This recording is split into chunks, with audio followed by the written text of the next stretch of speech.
मी ऋषिकेश सूर्यवंशी.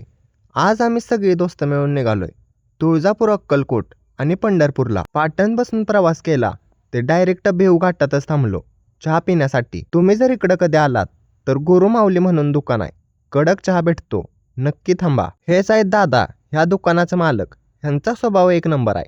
ह्यासने व्हिडिओत घेतलं. चहा पिऊन आपल्याला लईच तरतरी आलेली. गाडी घेतली, सोलापूर हायवेवरच आलो. हायवेवर असताना आम्ही लावली जोरात गाणी. तवर गाडी म्हणली, मला पाजा थोडं पाणी. फायनली आपला सगळा प्रवास झालेला. आम्ही आमच्या पहिल्या मुक्कामासाठी आलो अक्कलकोटमध्ये. रात्रीच्या 3 वाजता पण इथं रूम भेटती. हे मामा म्हणलं 500 द्या आणि रूम घ्या. 500 रुपये देताच रोहन दादा आणि मी रूम बघायला गेलो. आम्हाला कोणतरी किडनॅप करल. आतमध्ये गेल्यावरच आम्ही शॉक झालो. चांगली रूम सांगून असली खोली आम्हाला दिली. मित्रांनो, रात्रीच्या 3 वाजता आम्ही ही रूम बुक केलं. अक्कलकोटचं वातावरण लईच गरम आहे.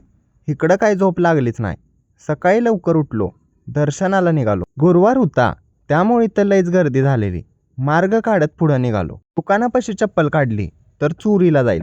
गाडीतच चप्पल काढली आणि निघालो. मित्रांनो, ह्या सिरीजचे 3 एपिसोड आहेत. व्हिडिओ आवडला असेल तर शेअर नक्की करा.